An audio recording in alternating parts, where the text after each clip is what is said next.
Assalamualaikum warahmatullahi wabarakatuh. Halo anak-anak, kita berjumpa lagi. Pada kesempatan kali ini, kita akan membahas rangkuman materi IPA kelas 7 bab 3 tentang klasifikasi materi dan perubahannya. Namun sebelum kita mulai pelajaran, mari kita berdoa bersama menurut agama dan kepercayaannya masing-masing. Semoga diberi kemudahan dan kelancaran dalam belajar. Berdoa dimulai. Selesai. Rangkuman materi IPA kelas 7 bab 3 tentang klasifikasi materi dan perubahannya. Pengertian materi dan zat. Materi adalah sesuatu yang mempunyai massa dan menempati sesuatu ruang. Materi berdasarkan wujudnya dapat dibagi menjadi 3 macam, yaitu zat padat, zat cair, dan zat gas. Contoh zat padat: meja, kursi, bakhluk. Contoh zat cair: minyak, air, alkohol.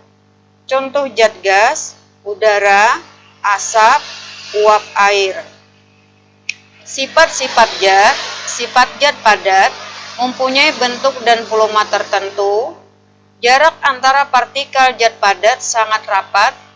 Partikel-partikel pada zat padat tidak dapat bergerak bebas. Sifat zat cair mempunyai volume tertentu, tetapi tidak mempunyai bentuk yang tetap, bergantung pada media yang digunakan. Jarak antara partikel zat cair lebih renggang.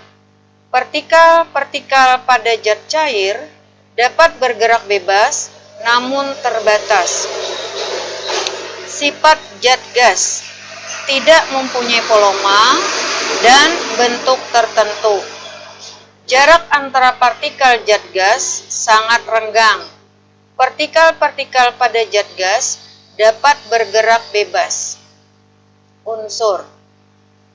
Unsur adalah zat tunggal yang tidak dapat diuraikan lagi menjadi zat yang lebih sederhana dengan proses kimia biasa. Atom adalah bagian terkecil dari suatu unsur. Unsur dibagi menjadi 2, yaitu unsur logam dan unsur non-logam. Unsur logam. Ciri-ciri unsur logam: 1. Berwujud padat pada suatu kamar. 2. Dapat ditempa dan direnggangkan. 3. Konduktor listrik dan panas. Contohnya unsur logam: besi, emas, dan zinc. Unsur non-logam. Ciri-ciri unsur non-logam: 1. Ada yang berwujud padat, cair, dan gas.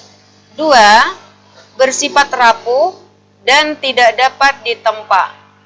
3. Non-konduktor, sehingga tidak dapat menghantarkan panas dan listrik. Contoh unsur non-logam yaitu karbon, nitrogen, dan oksigen. Sifat unsur: zat tunggal, tidak dapat diuraikan, terdiri atas satu jenis atom. Penamaan unsur. Unsur diberi nama Latin berdasarkan penemu pertamanya atau tempat ditemukan unsur tersebut. Penamaan unsur diberi simbol yang dibuat oleh John Jacob Berzelius. Cara pemberian nama unsur menurut Berzelius: setiap unsur dilambangkan dengan satu huruf, yaitu huruf awal dari nama Latinnya. Huruf awal ditulis dengan huruf kapital atau huruf besar. Untuk unsur yang memiliki huruf awal sama, diberikan satu huruf kecil dari nama unsur tersebut. Senyawa. Senyawa terdiri dari 2 unsur atau lebih. Molekul adalah bagian terkecil dari suatu senyawa. Molekul sendiri tersusun atas 2 atom atau lebih melalui proses kimia. Sifat senyawa zat tunggal dapat diuraikan tersusun atas 2 jenis atom atau lebih. Perbandingan massa zat penyusunnya tetap. Nah, sekarang campuran. Campuran adalah suatu materi yang terdiri atas 2 zat atau lebih yang masih mempunyai sifat zat asalnya. Campuran dibagi menjadi 2 macam, yaitu 1. Campuran homogen, 2. Campuran heterogen. Campuran homogen adalah campuran yang tidak dapat dibedakan zat-zat yang tercampur di dalamnya. Contohnya, dari campuran homogen adalah larutan. Larutan pada kehidupan sehari-hari dapat dikelompokkan menjadi larutan yang bersifat asam, basa, dan garam.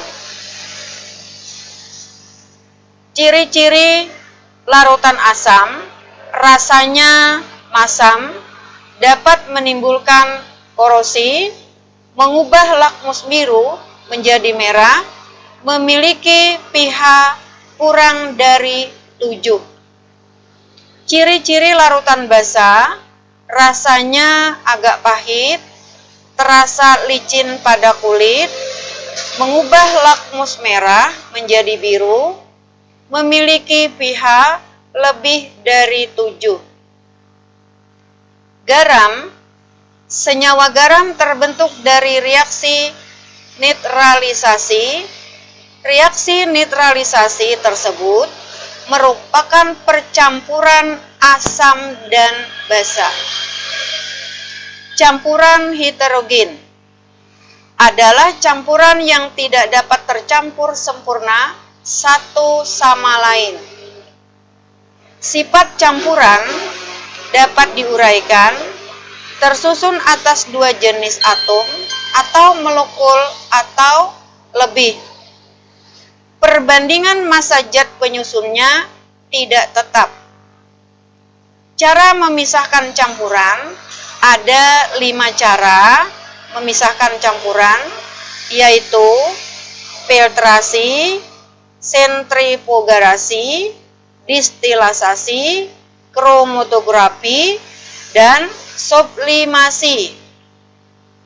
Filtrasi atau penyaringan adalah metode pemisahan campuran yang digunakan untuk memisahkan cairan dan padatan yang tidak larut berdasarkan pada perbedaan ukuran partika zat-zat yang bercampur. Sentrifugasi adalah metode yang sering digunakan secara luas untuk memisahkan sel-sel darah merah dan sel-sel darah putih dari plasma darah. Distilasi atau penyulingan adalah metode pemisahan campuran dengan menggunakan prinsip perbedaan titik didih dari zat cair yang bercampur sehingga saat menguap setiap zat akan terpisah. Kromatografi adalah metode pemisahan campuran yang didasarkan pada perbedaan kecepatan merambat antara partikel-partikel yang bercampur pada suatu medium diam ketika dialiri suatu medium gerak. Sublimasi adalah metode pemisahan campuran yang didasarkan pada campuran zat yang memiliki suatu zat yang dapat menyublim, sedangkan zat yang lainnya tidak dapat menyublim. Perubahan materi suatu benda. Perubahan materi pada umumnya dibagi menjadi 2, yaitu perubahan fisika dan perubahan kimia. Perubahan fisika adalah perubahan zat yang tidak disertai dengan terbentuknya zat baru. Contohnya, es mencair.